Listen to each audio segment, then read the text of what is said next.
Assalamualaikum warahmatullahi wabarakatuh.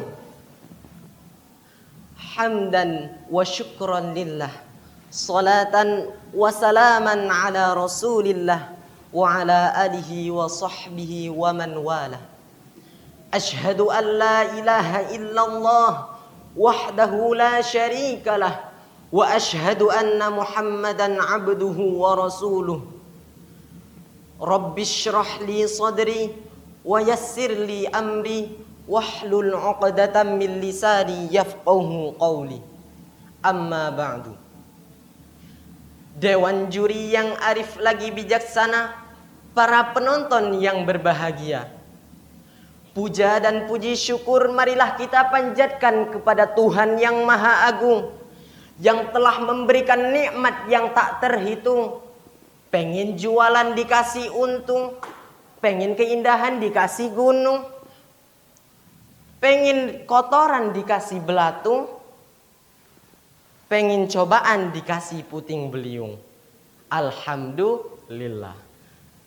Kedua kalinya salawat beserta salam semoga tercurahkan kepada sang pusaga jagat, pemimpin terhebat, panglima terkuat, yang akan memberikan syafaat kelak di yaumil kiamat, yaitu adalah Nabi Agung Muhammad sallallahu alaihi wasallam.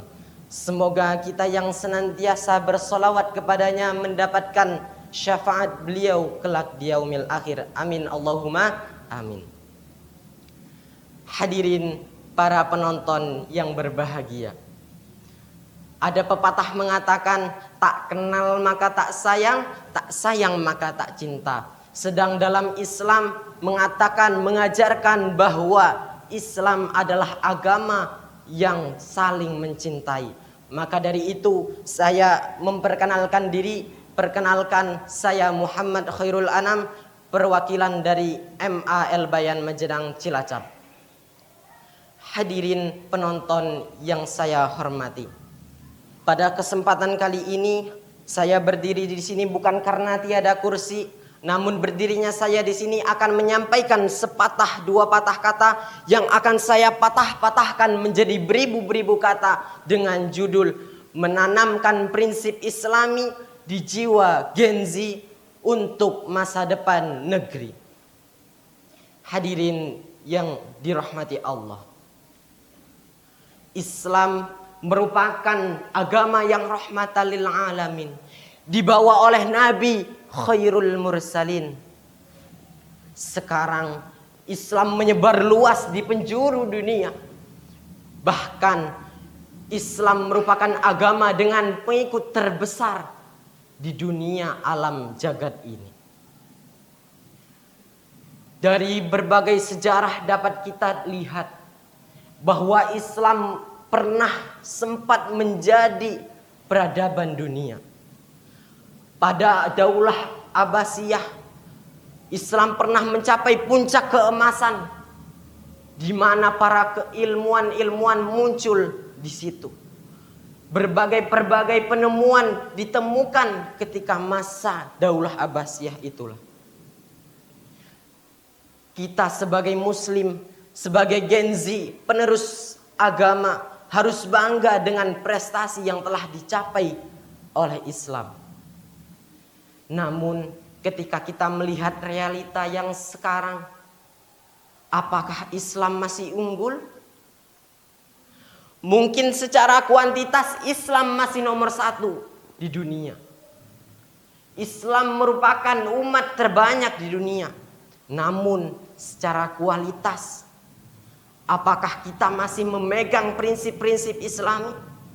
Ini semua bukan salah Islamnya, namun salah pengikutnya. Coba kita lihat prinsip Islam. Ada yang namanya an-nadhafatu minal iman, kebersihan sebagian dari iman.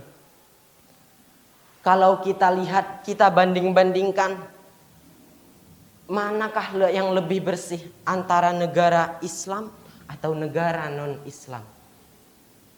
Kita bisa lihat sendiri, bahkan di Indonesia sendiri, manakah daerah yang paling bersih? Tentu jawabannya ada di desa Panglipura, Bali. Apakah mereka Islam?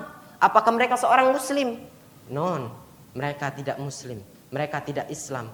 Tapi mereka menerapkan prinsip yang ada dalam Islam. Sedangkan Islam sendiri membuang sampah saking remehnya.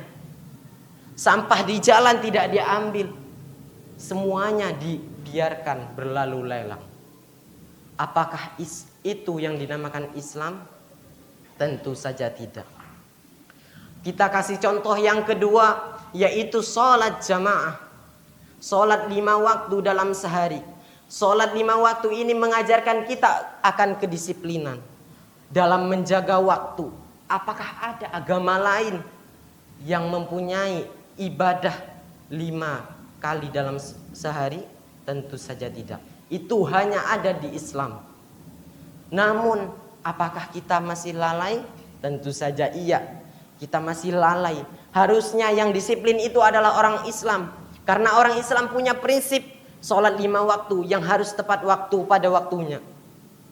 Maka dari itu, tanamkanlah prinsip-prinsip Islami dalam diri kita, dalam jiwa Gen Z Indonesia.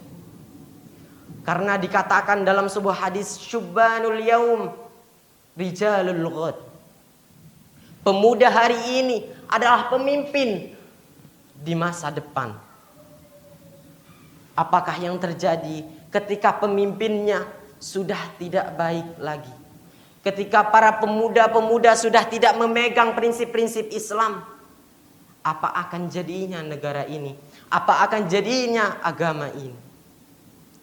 Hadirin yang kami hormati, para penonton yang saya sayangi, maka sudah sepantasnya kita tanamkan dalam diri kita jiwa-jiwa Islami, prinsip-prinsip Islami, semangat-semangat Islami. Tidak lain tidak bukan adalah untuk kemajuan Islam itu sendiri. Dan sebagai orang tua sudah sepantasnya kita untuk menasihati terhadap penerus-penerus bangsa. Dalam Quran surah An-Nisa ayat 9 jelaskan, Bismillahirrahmanirrahim. Wal yakhshal ladzina law taraku min khalfihim dzurriyyatan dhi'afa khafu 'alaihim falyattaqullaha wal yaqulu qawlan sadida. Yang artinya, maka takutlah kamu ketika kamu meninggalkan orang-orang yang di bawah kamu dalam keadaan lemah, sedang mereka takut terhadap Allah. Maka takutlah kamu kepada Allah dan katakanlah kepada mereka perkataan-perkataan yang benar. Quran surah An-Nisa ayat 9. Pada kesimpulannya, kita sebagai umat Islam, sebagai penerus bangsa, wajib kita tanamkan prinsip-prinsip Islami dalam diri kita. Jangan sampai prinsip Islami itu dicuri oleh orang-orang non-Islam. Maka sepantasnya kitalah yang sebagai penganut ajaran tersebut, kitalah yang memegang prinsip-prinsip tersebut. Mungkin cukup sekian yang dapat saya sampaikan. Banyak salah silapnya mohon dimaafkan. Terima kasih atas segala perhatian. Burung irian, burung cendrawasih, cukup sekian, terima kasih. Wassalamualaikum warahmatullahi wabarakatuh.